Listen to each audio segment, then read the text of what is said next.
Salut à tous, on se retrouve dans cette nouvelle vidéo et cette fois-ci je vais aborder la question spinning versus casting. C'est vraiment une question qui revient assez régulièrement dans les commentaires, surtout de jeunes pêcheurs qui débutent la pêche au leurre. C'est vrai qu'on voit tellement de choix de cannes, tellement de modèles différents qu'on ne sait pas forcément trop vers quoi s'orienter. Casting, spinning, c'est vrai qu'au début qu'on pêche le carnassier, on ne sait pas forcément trop quoi choisir et surtout pourquoi. Moi j'ai commencé avec un ensemble spinning, déjà de 1 parce que ça reste moins cher que le casting. Quand on débute la pêche au leurre par exemple, ça va être un ensemble qui va suffire, je pense, pour débuter la pêche. Ça reste moins cher. Si vraiment voilà, vous n'êtes pas sûr que ça va vous plaire, vous avez envie d'essayer, et ben un petit ensemble spinning tout à fait correct, et ben ça va être quand même beaucoup moins cher qu'un ensemble casting. Donc les avantages du spinning, ça va être déjà le prix. Le prix, on peut niveau moulinet surtout, un moulinet spinning correct, on peut s'en tirer pour 80 €. On a des ensembles qui sont très corrects, qui vont vraiment vous durer. Les cannes autour d'une centaine d'euros. Et ben vous pouvez trouver des cannes tout à fait abordables, donc vous pouvez débuter avec un ensemble à moins de 200 €. Et voilà, ça va être un ensemble qui va quand même relativement tenir la route. Moi je suis plutôt partisan de préférer mettre le prix plutôt que d'acheter plein de cannes entre guillemets premier prix, qui sont certes très bien aussi, mais on n'a quand même pas du tout le même confort de pêche et la même sensibilité avec une canne qui va être un petit peu plus milieu de gamme. Donc spinning, comme je vous disais, pour débuter la pêche au leurre, c'est quand même plutôt bien. Ça permet d'être pas trop technique, les lancers restent relativement simples. Le spinning va offrir aussi un avantage des distances de lancer un petit peu plus longues. Bon, ça c'est vraiment pour être un peu tatillon. Aujourd'hui on a des ensembles casting qui lancent aussi très bien, par contre qui vont demander des moulinets forcément plus haut de gamme. Non, le spinning c'est très bien pour débuter, on est très à l'aise, on a une prise en main qui est vraiment très sympa. Puis voilà, on peut avec un ensemble 7-28 grammes qui reste un petit peu polyvalent, on peut pêcher un petit peu tout type de carnassier et s'en sortir simplement. Le spinning, les avantages, moi je trouve que ça va être déjà pour les leurres de surface, c'est beaucoup plus simple d'animer du leurre de surface en spinning, on est beaucoup plus à l'aise, on lance plus loin, c'est vraiment les avantages du spinning. Niveau précision de lancer, certains ont à dire qu'en casting on est beaucoup plus précis. Alors je veux dire oui, mais quand on est vraiment habitué à son ensemble, on arrive à être relativement précis dans ses lancers. Plus on va aller à la pêche régulièrement avec un ensemble comme ça, plus on va être précis et plus on va être à l'aise. Les autres avantages du spinning, ça va être par exemple pour skipper vraiment son leurre sous les branches. Donc skipper un leurre, en fait, ça veut dire de le faire ricocher à la surface de l'eau pour vraiment l'emmener sous les branchages. Ça va être très bien pour la pêche du bass. C'est quelque chose qui se pratique beaucoup. Pêche du brochet aussi, même du cendre, hein, si on veut vraiment aller chercher sous des arbres où on n'a pas forcément trop accès, on est quand même vraiment très à l'aise en spinning. En casting ça reste assez compliqué de skipper des leurres. Donc non, le casting au final c'est un ensemble qui reste vraiment passe-partout. Le seul petit inconvénient qu'on pourrait lui trouver, c'est peut-être pour poser les leurres délicatement. Donc on n'a pas trop forcément les moyens de contrôler son fil qui se déroule. En casting on a tout simplement le pouce sur la bobine, donc c'est quand même beaucoup plus pratique pour ça. Mais non, franchement, si vraiment vous débutez, et même sans forcément débuter, hein, aujourd'hui le spinning a aussi d'autres avantages. Après c'est aussi des questions de goût. Hein. Aujourd'hui le casting a aussi beaucoup un phénomène de mode, je trouve, notamment sur les jeunes pêcheurs. Prenez pas un ensemble casting parce que votre copain ou votre youtubeur pêche en casting. Pêchez vraiment avec un ensemble avec lequel vous allez être à l'aise, hein. C'est vraiment ce qui va faire la différence dans votre pêche, hein. Si vous n'êtes pas à l'aise en casting, vous n'êtes pas à l'aise en casting, hein. Ça sert à rien d'avoir un ensemble casting parce que les autres en ont. Non, un ensemble spinning ça fonctionne très bien, c'est très agréable. En plus on a le frein qui chante sur les ensembles spinning, donc non, c'est vraiment des ensembles vraiment très sympas quand on débute et même plus tard. C'est des ensembles légers qui sont vraiment très sympas au bord de l'eau. Un autre avantage que j'ai vu aussi avec le spinning cet hiver, c'était sur la pêche en verticale. Moi je pêchais principalement en verticale en canne casting, tout simplement parce que je pouvais tout contrôler d'une seule main. Si je voulais faire descendre mon leurre de quelques centimètres, je vais juste ouvrir mon pick-up, laisser descendre le leurre, et c'est vraiment très agréable. On n'a pas besoin de réouvrir, on est moins précis, surtout on peut contrôler la descente de son leurre en casting. Mais en spinning, le gros avantage que j'ai vu, c'est vraiment en hiver quand il fait très froid, quand il fait des températures négatives, qu'on est des heures sur l'eau, et on a la main qui a tendance à s'engourdir. Et j'ai raté un très joli poisson l'année dernière à cause de ça. C'est que voilà, j'ai tout simplement au moment du ferrage, On n'a pas une prise en main comme là où vraiment on tient très bien sa poignée. Ma canne, elle m'a tout simplement sorti des mains. J'ai failli perdre ma canne à la touche, une belle touche de cendre, et j'avais tellement les doigts engourdis que j'avais du mal j'avais plus de sensation dans mes doigts. Alors qu'en spinning, on a une meilleure prise en main, j'étais quand même plus à l'aise. C'est aussi un des avantages qu'on peut avoir aussi en spinning, notamment l'hiver. Comme vous le voyez, il y a aussi il n'y a pas spécialement de règles dans la pêche, hein. Faites aussi avec les ensembles avec lesquels vous êtes le plus à l'aise. Donc si c'est du spinning, prenez du spinning, si c'est du casting, prenez du casting. Un autre ensemble aussi que je vous ai pas parlé en spinning, ça va être pour la pêche de la truite. Un ensemble spinning, on va être quand même beaucoup plus à l'aise pour lancer des tout petits leurres. C'est des leurres qui font 2 grammes. Donc rendez-vous compte, en casting c'est quasiment impossible. Ça existe le bait finesse en casting, mais franchement il n'y a aucun intérêt à pêcher comme ça sur des 6 petits leurres. Ça va être des ensembles qui vont être relativement extrêmement chers pour au final pas spécialement beaucoup plus d'avantages.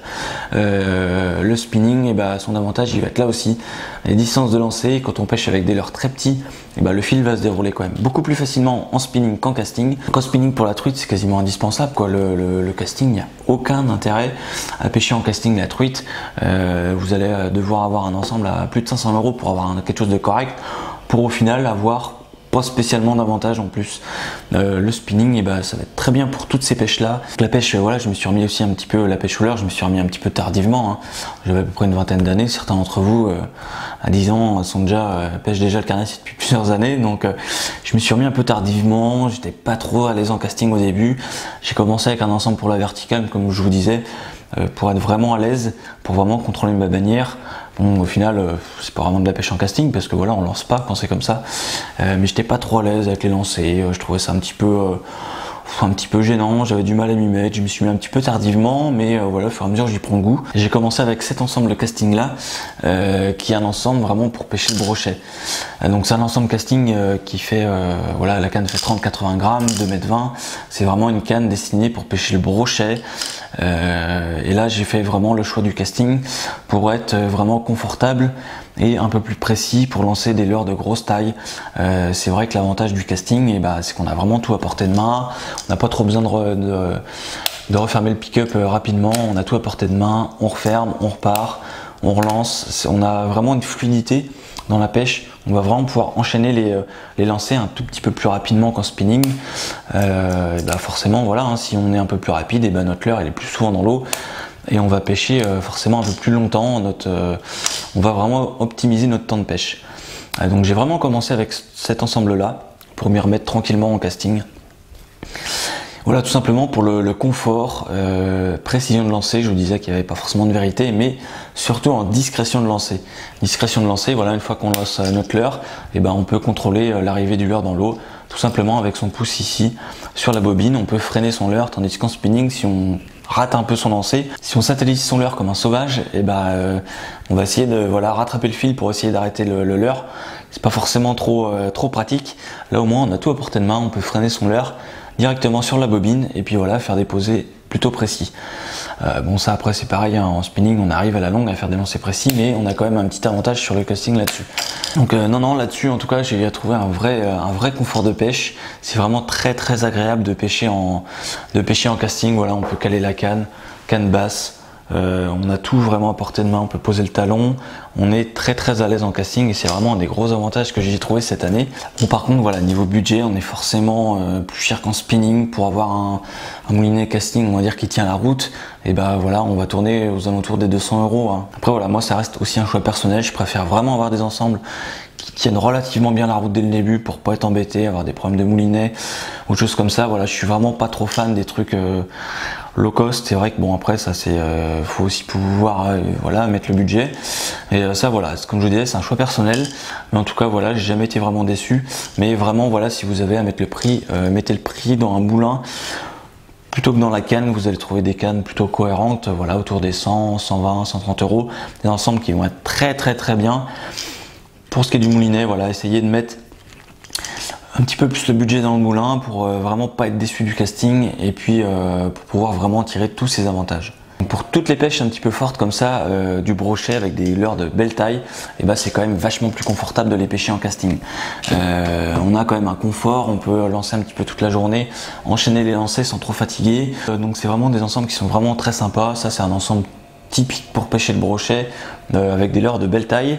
Et cette année, dans la précédente vidéo, vous l'avez vu, je vais pas m'étaler des masses là-dessus. Le casting, moi cette année je vais aussi l'utiliser pour toutes les pêches un petit peu plus light du brochet, avec un ensemble à 10-30 grammes qui est très cohérent pour ce style de pêche là.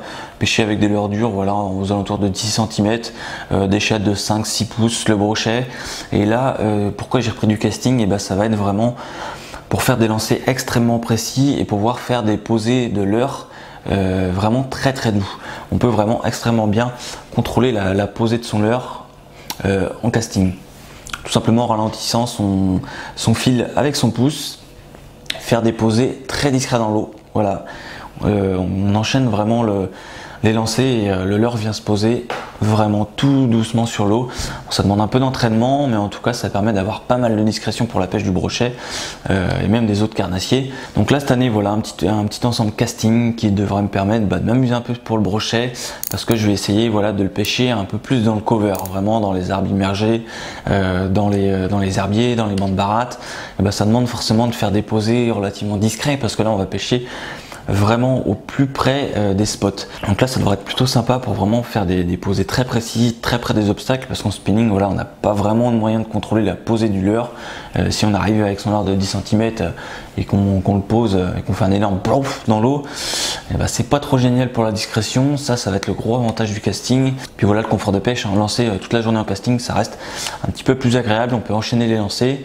Donc voilà le style d'ensemble type que j'ai moi personnellement cette année pour pêcher le carnassier. Donc vous voyez, ensemble casting, spinning, il n'y a pas spécialement de règles, faites surtout en fonction de vos goûts et avec quoi vous êtes le plus à l'aise à pêcher. Il y a certains avantages avec le casting, comme le fait de déposer des leurres vraiment délicatement, des avantages aussi sur le spinning. Bon voilà, essayez avoir deux ensembles, ça reste aussi un peu cohérent, avoir les avantages de l'un et les avantages de l'autre. Donc voilà, j'espère que cette petite vidéo vous aura plu et qu'elle pourra vous aiguiller un petit peu dans le choix de votre matériel, de votre ensemble pour la pêche du carnassier cette année. Là, vraiment, plus que quelques jours, on y est enfin, l'ouverture du carnassier arrive. Donc là, il est temps, j'ai vraiment hâte. La truite, voilà, je l'ai pêché un petit peu début de saison, vous avez vu. Moi, c'est pas forcément ma pêche pas préféré, mais voilà, j'ai pas forcément les spots à côté de chez moi. Souvent c'est vraiment histoire de patienter un peu, mais voilà, j'y reviendrai peut-être durant l'année, faire des petites pêches de la truite l'été, ça peut être aussi sympa. Mais là j'attends vraiment l'ouverture du carnassier, surtout l'ouverture du brochet. Donc là moi je suis paré pour l'ouverture, il n'y a plus qu'à attendre, finir de préparer les boîtes et puis se lancer pour une nouvelle saison.